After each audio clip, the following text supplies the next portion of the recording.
तरीके से समझाइए कि ये क्या हो रहा है? एक तरफ हम ये अंदेशे देख रहे हैं या ये अनुमान देख रहे हैं कि फेडरल रिज़र्व कहीं इमरजेंसी रेट कट ना कर दे। उन्हें ब्याज दरें अपनी घटाने की ज़रूरत है। यहाँ पर जो हमें ट्रिगर इमीडिएट दिख रहा है वो ये है कि जापान में रेट बढ़ाए गए हैं। तो ये दोनों ग्लोबल इकोनॉमीज़ जो हैं, वो उल्टी दिशा में क्यों चल रही हैं और ये जो येन कैरी ट्रेड है, एक बिल्कुल आसान लहजे से किसी को समझाना हो कि भई मामला क्या है?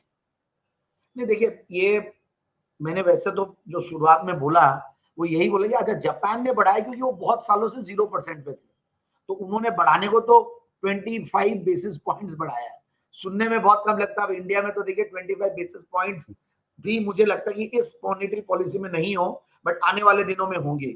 और यूएस में भी ऐसा लगता है कि आने वाले दिनों में अच्छी खासी रेट कट्स आनी चाहिए। और आप सही बोले हैं कि रेट कट अगर वहां आती है तो ये जो एक जो इम्बैलेंस हुआ है, जो आपने बोला कि दोनों बड़ी इकोनॉमीज के बीच में, वो कहीं ना कहीं वो रेस्ट्रिक्ट कर देगा और बेटर कर देगा।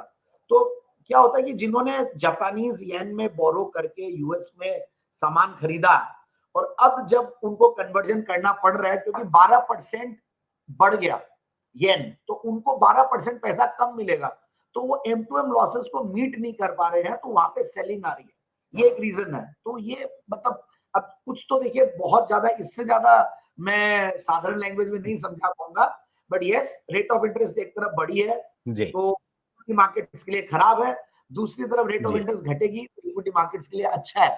तीसरी तरफ मैंने एक चीज देखी, डॉलर इंडेक्स नीचे आया, क्रूड ऑयल नीचे आ रहा है, मेटल्स नीचे आ रहे हैं, तो ये सारी चीजें इंडिया के लिए बढ़िया है। ऐसा नहीं कि इंडिया के लिए सारी ही चीजें खराब है, क्योंकि इंडिया के लिए देखिए crude oil, dollar index, bond yields जो कि डाउन हुआ यूएस में, और मेटल्स डाउन होना, तो ये सारी चीजें पॉजिटिव भी है at the same time. So we should be optimistic also at the same time, क्योंकि इंडिया के लिए ये सारी चीजें वैसे पॉजिटिव होती है। बट दूसरी तरफ है कि जब सारे मार्केट्स टूटते हैं तो वो बोलते हैं ना, हम भी पिसेंगे ही उसमें, तो वो पिसना तो है टाइम बिंग। जी, बिल्कुल। तो यहाँ पे जैसे आपने मार्क टू मार्केट लॉसेस का ज़िक्र किया, अक्सर ये होता है कि मार्क टू मार्केट लॉसेस जब ट्रिगर होते हैं तो अचानक से उनका इम्पैक्ट आता है, लेकिन फिर वो बाढ़ के पानी की तरह बह जाता है तुरंत। तो क्या ये 1 दिन, 2 दिन, 4 दिन इस तरह का फिनोमेना रहेगा? एक इमीडिएट शार्प रिएक्शन हमें देखने को मिला है और उसके बाद फिर चीज़ें वापस पटरी पर लौटने लगेंगी। आपने बहुत सही तरीके से इसको पुट किया है, मानना पड़ेगा। देखिए, मुझे लग रहा है कि पटरी पे तो लौटेगी, और मैं जनरली ये देखता हूँ कि जैसे हम बोलते हैं ना तीये की बैठक है, तो वैसे मार्केट्स का भी कल तीये की बैठक हो जाएगी। ये भी एक टाइम एनालिसिस से मैं देखा हूँ। कोई भी कई बार बहुत बड़े बड़े फॉल आते हैं, 2.5 दिन एक होता है इस टाइप के फॉल में कि जहां पे एक बार रेस्ट्रिक्ट हो जाता है, हो सकता है कल सुबह नेगेटिव खुल के मार्केट बाउंस बैक भी कर जाए। ऐसी फीलिंग है, स्ट्रॉन्ग फीलिंग है, मतलब होना चाहिए जो आज तक देखा और जो आज तक समझ में आया। और निके भी ऐसे लेवल पे आ गए कि जहां पे अब सपोर्ट लेना चाहिए, क्योंकि वो जो 31,000 के लेवल्स है, तो ऐसा नहीं है कि रोज और जरा, आप सही ये भी बोले कि भाई ये कहीं ना कहीं वहां पे सपोर्ट मिलेगा, बाइंग आएगी, ओवर पैनिकिंग भी हो गया, सारे मार्केट्स पैनिक करके, और इतना फास्ट आजकल हर चीज बहुत फास्ट होने लगी है, मतलब 2 दिन में तो सब कुछ हो गया, मतलब ऐसी हालत है। बट निके काफी दिनों से नेगेटिव चल रहा था, ऐसा नहीं कि नहीं है।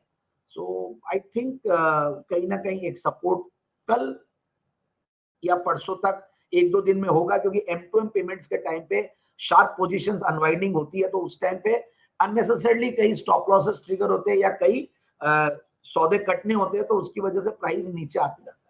तो आप एक तरीके से आग जी, में और घी डाल रहे हैं उस टाइम बिल्कुल। लेकिन उसके बाद जब वो मामला निपट जाए तो फिर सब शांत भी पड़ सकता है। तो यहाँ पे अभी देखिए हमारे दर्शकों की तरफ से सवाल भी आ रहे हैं, वो ये पूछ रहे हैं कि इस तरह की जो पैनिक सिचुएशन है, इस तरह की एकदम से अफ़रा-तफ़री, बड़ी घबराहट है। घबराहट शब्द इस समय छोटा पड़ रहा है बाज़ार में, तो बड़ी घबराहट कह लीजिए, उसको कैसे सँभाला जाए और इस स्थिति में क्या खरीदारी करनी चाहिए, जो है वो रखे रहना चाहिए या जैसा आपने भी कहा था वेट एंड वॉच में कहीं ऐसा ना हो कि जो पैनिक बॉटम कई बार मतलब हमें दिखता है कि अरे 2 दिन बाद समझ में आता है अरे उस पैनिक बॉटम में हमने खरीद लिया होता तो कितना बढ़िया रहता।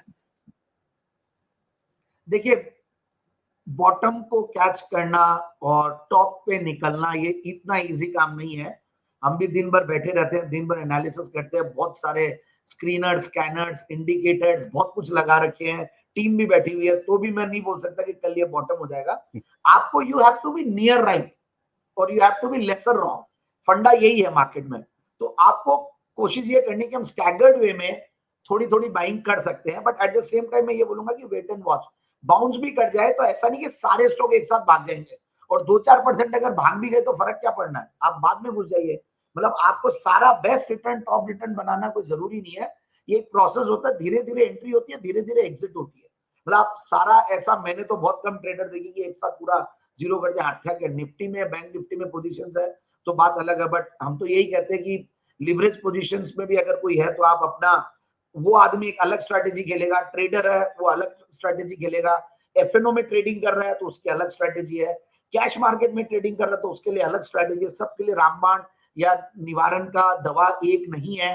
कैश मार्केट में थोड़ी बहुत कोई एमटीएफ लेके काम कर रहा है तो वो अलग करेगा।